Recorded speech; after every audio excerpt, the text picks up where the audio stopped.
Let me know if you can see my screen. You can see, right? Okay. Okay. So, and in the tropical regions, these crops are grown like coffee, tea, cocoa, sugarcane, cotton, jute, rubber, palm trees. These are the regions that are grown in the commercial grain in the temperate and tropical region. So you also need to know these names. This is important. What is Kharif season? What is Rabi season? What is Zaid season? So it is basically from June to July, and Rabi is from October to December. And in Zaid again you have August to September, Zaid Kharif and Zaid Rabi. And what are the crops that are grown? These are the crops that are grown in Kharif, these are the crops grown in Rabi, and these are crops that are grown in Zaid. And this is the sowing season, and this is the harvesting season. Means when you sow the seeds and when it is grown and then you harvest. Okay. Then you have mixed farming. This is a type of farming in which crops are grown and animals are reared on the same farm. Means what?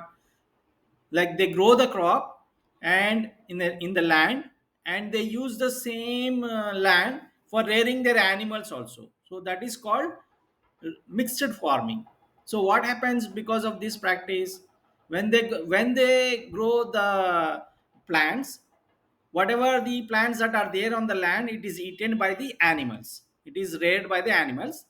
And then whatever the animals they produce, the dung, the waste that the animals they produce, it is used as a fertilizers for the land, which in turn is used for cultivation. So that is called the mixed farming. It is practiced in densely populated regions. Crops are grown with the help of good seeds, fertilizers, and machinery. And animals raised are pigs, sheep, cattle in European countries, whereas coming to India, it is like cows, buffaloes, ducks, and chicken. And then it is quite economical because animal dung is used as a manure or the fertilizer, and the crop residue is used as a fodder for animals. Fodder means a food. Okay, so this is called the mixed farming. What it? Then you have the plantation farming, as you can see from this diagram. Like they have a large slope of land, high hilly kind of land, slope of land. They do the cultivation like in the large tracts of land, which they call as estates. Like they say tea estate, coffee estates. You might have heard that one. Okay, so that is called the plantation farming. Plantation of large tracts of land called the estates, use it for cultivation of a single crop like a tea or coffee or rubber or any other spices. Okay, these include coffee plantations in the Brazil. If you come to Brazil, Brazil is the largest producer of coffee in the world. Okay, and in India and Sri Lanka, it is basically used for producing tea plants. Sri Lanka is the largest producer of tea in the world, followed by India. Okay, for coffee, Brazil; for tea, Sri Lanka, and then India. Similarly, banana in West Indies and rubber in Malaysia. So these are all the plantation farming because they need high slopy lands, they need consistent flow of water, they need shady temperature, all these kinds of things. It is undertaken on large tract of land using modern machinery. Single crop is cultivated. They use fertilizers, herbicides, insecticides in order to remove the insects that are feeding on the plants. So they spray all these things: fertilizers, herbicides, insecticides. Okay, and commercial crops are grown for sale. They normally they grow these crops which are commercial, and they sell it because they get huge amount of money. And latest technology and modern methods of agriculture are used. So this is the what do you say, the plantation farming. So if you remember, how many kinds? Subsistence farming, and then extensive farming, and then commercial farming. In subsistence, intensive subsistence, and then you have one more type. What is the another type? Shifting farming. Then you have extensive farming, and then in the commercial you have commercial grain farming, mixed farming, and plantation farming. So from the name itself you can know like what kind of farming it is. We will see the types of crops and others in the next class when we go. So now we will come to the history one, because that is not recorded properly last time. So I will just go fast because it is already covered and you can remember those things. So yeah, so I think you can see this one. 60 is okay, I guess. 75 will make. Okay. So basically, what early Vedic age is the age where basically the Aryans, they normally they came from the people from the Caspian Sea, like they some went to the parts of Europe, some went to the Persia and the Iran, and some came to India. And when they came to India, and during that time, whatever that period is called, it is called the early Vedic age. Okay. So many scholars claim that Aryans were nomadic people. Nomadic means those who wander from place to place. Those people are called nomadic people who lived near the Caspian Sea in Central Asia around 5,000 years ago. Then they moved to the some towards the Europe, some towards Iran, and then came to India. So most of our life and knowledge, society of the Aryans in India that we have is gathered from the religious works of Aryans, that is called the Vedas. So this is the uh, knowledge of life and society of Aryans. The Vedas basically deals with, and in India it is also that period of Aryans when they came to India, that is called the Vedic age. Okay, this Vedic age is again divided into two periods: early Vedic age and later Vedic age. Early Vedic age is around 1500 to 1000 BCE. Okay, when the Aryans settle in the regions of Sapta Sindhu, means the seven rivers. What are those seven rivers? Indus, Jhelum, Chenab, Ravi, Bias, Satluj, and Saraswati. Okay, and that region which they came to occupy during that early Vedic age is called Brahmavarta. Brahmavarta means the holy land. It is known as the holy land. It is during this time that the Vedas began to be composed. Okay, that is about the early Vedic age. Then you have the later Vedic age. I will increase somewhat more. Okay, you have the later Vedic age extending from 1000 to 600 BCE, when the Aryans they spread further into Gangetic plains, further like towards the south. You can imagine the Gangetic plains, and they settle in large parts of northern and central India. So this region is called Aryavarta. The region in the early Vedic age, Brahmavarta, Holy Land, this region is called the Aryavarta. The region occupied by Aryans in the later Vedic age is called the Aryavarta, or the land of the Aryans. Brahmavarta means holy land. Okay, the period saw birth of first states and kingdom. During this period, states and kingdoms came into picture. Next, you have the Vedic literature. The Vedic literature basically composed of the Vedas. The Vedas like Rig Veda, Sama Veda, Yajur Veda, Atharva Veda. What is Rig Veda? When it is composed from 1100, 1700 to 1100 BCE, it is the earliest of Vedas. And what it contains, it is basically collection of prayers offered to the various gods such as Usha, Indra, Agni, all these gods. Okay, these are the Aryan gods. Then you have the Samaveda. It is a collection of prayers from the Rig Veda, which have been set to tune. These are fine tuned. You can say the collection of Vedas, the collection of prayers from the Rig Veda, which are fine tuned, that you can say it as the Samaveda. Then you have the Yajurveda, describes the rituals to be performed during worship and sacrifices. Like they do the worship, they sacrifice some animals to please their gods. So, what are all the rituals that they do? They store those rituals in the Yajurva Veda. And then you have the Atharva Veda, which basically contains the charms and spells. Atharva Veda contains charms and spells to ward off evils and diseases. Yes, Liba? Uh,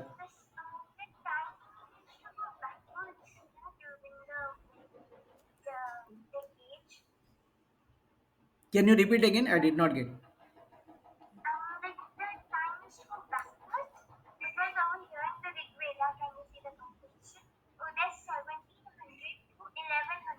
this is began to be composed during this period, means they began to write during this period. Composed means they started to write, they started to you know, kind of storing in some kind of documents, like say on the paper leaves, or on the paper, on the plant leaves, or on the paper. The period during which they composed, they began to store, that is the period 1700 to 1100. Okay. Then you have other literatures such as Brahmanas, Arya, Aranyakas, Upanishads, and the Puranas. Okay, you have all this literature also. The Brahmanas, these explain the Vedic text and the rituals, and the Aranyakas, they basically they deal with the last portion of the Brahmanas, which were studied by hermits in the Aranyas, means the forest. Then you have Upanishads explaining the mysteries of creation and talk about the essence of life. All that which it deals with the how we are created and what is the essence of life. Those all things are stored in Upanishads. Then you have Puranas. For example, say you have 18 Puranas, and which the Bhagavata Purana is the popular of the these 18s. It deals with the various forms of the Vishnu, the Hindu god. And then you have the Ramayana and Mahabharata, which are the Puranas. We'll study about that one later. Okay. So these are the literature about the Aryans. Then you have early Vedic age. Then what is the political life? How is the political life? So basically, you have the family. The family is headed by the Grihapati, the male, elder male of the family. It's called the Grihapati. He heads the family, and the group of such families forms one village, and it is headed by Gramani. Villages are headed by the Gramani. I'll maximize this one. Okay. Okay. Villages are headed by Gramani. Then the group of some villages they forms the tribes, which we say it as the Visa or Vis, and these are headed by Visapati. And then the group of these tribes are called Jana. They are headed by the Rajan. So this is the political life of the early Vedic period. So you need to remember this particular period. Okay. Then so at the top you have Raja or Rajan who heads the Jana, and he has two assemblies, the Sabha and Samiti. They offered counsel to the Raja whenever he required it. While the Sabha was made up of wise elders of the tribe, Samiti was made up of common people. Then social life. The social life includes all these things. What is the social structure, and the position of women, what is the dress they used to wear, what is the food they used to eat, amusement, religion, these all things comes under social life. So this is the structure, this is the social structure. And the position of women, girls received the same education as boys. Okay. So that is why in the early Vedic age you have some of the best scholars like Apala, Ghosa, and Lopamudra. These are great philosophers during that period. And no ceremony could be performed unless the wife is joined. If any ceremony is performed in the house, the wife has to join. Without wife, it is not performed. Okay. The sati and the parda system were not known during this period. Sati, I told, whenever the husband dies, the woman also dies. That kind of system is called the sati system. Parda means they cover their entire body, face, everything with the cloth. That is called the parda system. Though that system is not known during early Vedic age. And the widows could remarry. So if the husband die, any widow, the wife, she can remarry another person after some time. So the widows could remarry. And royal women, like say if their position is high, like say they're of a good position in the society, those women are called the royal women. They also have the freedom to choose their husbands through one function called swayamvara. So as you can see, so you can imagine like the Sita swayamvara with the Rama. Okay. Sita chose Rama through the swayamvara, means she has the freedom to choose her husband from among the different kings that come to marry her. Okay. So that system is called Swayamvara. So this is the position of women. No function is performed without the women. The widows could remarry. The sati system is not there. The parda system is not there. And Swayamvara practice is also there. Next, we have seen social structure. We have seen the position of women. Next, we will see what? You will see the caste system, how the caste normally they divide the people depending on their occupation, what kind of occupation they do. They divide the people into four castes or the varnas: brahmin, kshatriyas, vaishyas, and shudras. Okay, the brahmins, who are brahmins, the purohits and the priests who perform the religious ceremonies, those are called the brahmins. Okay, then you have the kings and others who fought and protected the kingdom. Those comes under Kshatriyas. Then those who engage in trade, business, agriculture, those all comes under Vaishyas. And then the last low level kind of category you have, which are Shudras. They basically they serve the Aryans and they do the low menial works, low grade works. Those are called the Shudras. As you can see, these are the Brahmins, these are the Kshatriyas, these are the Vaishyas, and this is how the Shudras looks like. Okay, the dress. Their dress basically they wore garments of cotton or wool, and they have two pieces. They are called Attariya or sorry Uttariya or the upper garment, and the Antariya or the lower garment. Uttariya is the upper garment, Antariya is the lower garment. The rich people wore garments embroidered in gold. If the people are rich, they embroider that garment in the gold, and then they used to wear that garment. And they also wore ornaments, flowers. And the ornaments are basically made with the gold, copper, silver, all of these things. Then what is the food? They drank two juices called Soma and Sura. So Soma is basically the juice from the stalk of the plant. There's a mountain plant. So they make a hole from it. Then they attach one, the pot, and then the juice comes from that plant, and then they drink that drink that is called Soma. Then Sura, drink prepared from barley. Also, they used to eat grains, vegetables, fruit, milk, butter, because these are nomadic people. They have capital with them. So these are all like milk, butter, ghee. They used to eat a lot. Then amusement. So early Vedic age, the Aryans during the early Vedic age, they are fond of chariot racing, means the horse racing. They are fond of chariot racing. They were good at hunting. They're also good at hunting. They hunt animals such as elephants, antelopes, buffaloes. They enjoyed gambling, like the playing cards. जुआ बोलते हैं, जिसको हम जुआ बोलते हैं उसको बोलते हैं gambling. They enjoyed the gambling, like that is why you have references of the gambling in the Mahabharata. Okay, they enjoyed that gambling. They also delighted in dancing and music. They love the music, they love to dance, they love to hunt. They are very fond of chariot racing. So this is about the amusement of the early Vedic age. Next, religions. Religion, they worship the forces of nature in the form of gods. For example, say Agni. Agni is there, it is a god of fire.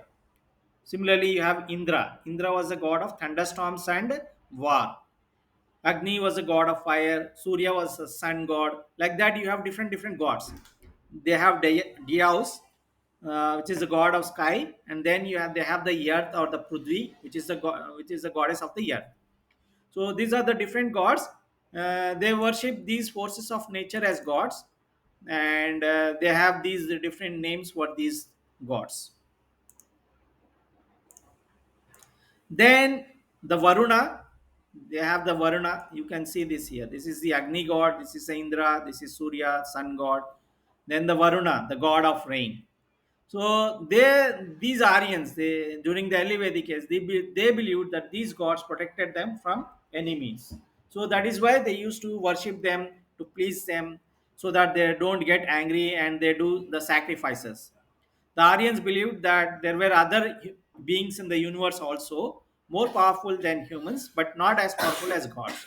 So they say those beings as Gandharvas or Asuras and Vishwadevas. Say these are the people the Aryans view as more powerful than humans but less powerful than gods. Okay, they were afraid of displeasing gods, so they performed yajnas or sacrifices to keep them happy. And the wife of Grihapati, who is Grihapati? The head of the family. The wife of the Grihapati means the wife. Grihapati's husband, the wife of the Grihapati. She played an important role in the rituals. As from the, we studied from the position of women, she played an important role in that ritual, like performing yajnas or pujas, all these kind of things. Then in the economic life, we need to study what is the occupation and trades. They basically are cattle rearing people. Agriculture was important occupation, and they grew barley, wheat, rice. Okay. Apart from farmers, they were also carpenters. They are carpenters. They are metal workers. They are tanners. Tanners means those people who make kind of cloth, some from the skin of animals, or like say chappals from the the from the leather, the skin of animals. Those kind of people are called tanners. Then fishers, then weavers who weave the cloth with the cotton, the potters who do the pottery kind of work. So these are all the occupations of the early Vedic age. Then they traded. They followed one system called the barter system, in which one thing is exchanged for another. They don't use money to exchange. For example, say you have rice, or say you have some wheat or barley. Now I want that rice. So what I will do, I will give my cow or any animal like buffalo or goat or sheep, anything. These number of animals I will give you. You give me like these many kilos of your crop, like that. That kind of system is called the barter system. They don't use money. They exchange one thing with the another thing. Cows are often used as a means of exchange. On festival or market days, they visited neighboring villages for trade. They visited the neighboring villages. They don't go outside of the of their country. They just visited the neighboring villages and they used to trade there. But whereas coming to Indus Valley civilization, the Aryans did trade with the different lands. They go to the other lands and then they did the trade. Okay, this is about the trade, and this is a summary. And the last one is the questions. Last time I showed like how you can prepare the answers. So from this one, what I will say is A and B, A, B, and C and D. Liba has to prepare based on the techniques that I told in the last class, and then answer in detail and analysis and critical thinking.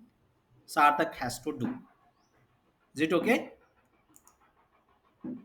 Okay. You prepare the answers depending on based on using the different tools such as Chat GPT and Copilot and the Meta AI, uh, Google Gemini. Using these tools, you prepare answers, you verify, you prepare one document and post in the group. Then I will verify those answers. Not only those tools, you can see the textbook also. From the textbook also, you can get the answers. So this is about the early Vedic age. Not a big chapter, very less as compared to the chapter 4 of agriculture of geography. So this is done. Chapter 6 is done. Early Vedic age, and we have finished some part of chapter 4. Okay. So we stop here. Any doubts? And like let me know like if I need to conduct two classes per day, or is only 1 hour per day is enough, because I want to continue from today till 26, and I want to finish as much portion for all of these subjects: history, geography, computers, English, Hindi. Okay, I want to finish as much as possible. So, two classes you want, Liva, per day. Others, Sardak, two. Ikra also two. Okay, I will try to complete. I will try to do one in the morning, like say 11 or 11:30, and one in the afternoon, because Swati ma'am is not taking, might not be taking. So I will use that period, like say 4:30 to 5:30 or 4 to 5, or maybe 3:30 to 4:30. I will tell the time, like 1 or 2 hours before, so you can join. Okay, and we will try to finish. We'll stop here. Any no more doubts, na? Sir, when we have to submit this You document, prepare according your to own time. No hurry, but prepare correctly and post in the group because it will be useful for you only during the time of exams. I will like that after each chapter. I will give some work to all of you who joined. I will also try to prepare as much as possible from my side if I get the time. And yeah, we will post in the group so that it will be helpful. Yes, Labor. sir, actually I'm going to be busy from 3 to 4 o'clock because of your classes. You have class from 3 to 4. Yeah, then we will conduct maybe 4 to 5 or 4:30 to 5:30. No worries. Just let me know whoever have the classes of the class. So I will not conduct during that period. Okay. Okay. I stop here and then I upload these two videos on those that channel. I will share the link. Just go through those videos. Okay. Thank you all for joining. Have a nice day. Have a nice day, Yeah. sir. Bye. Thank एक minute ये video stop करेंगे. Done.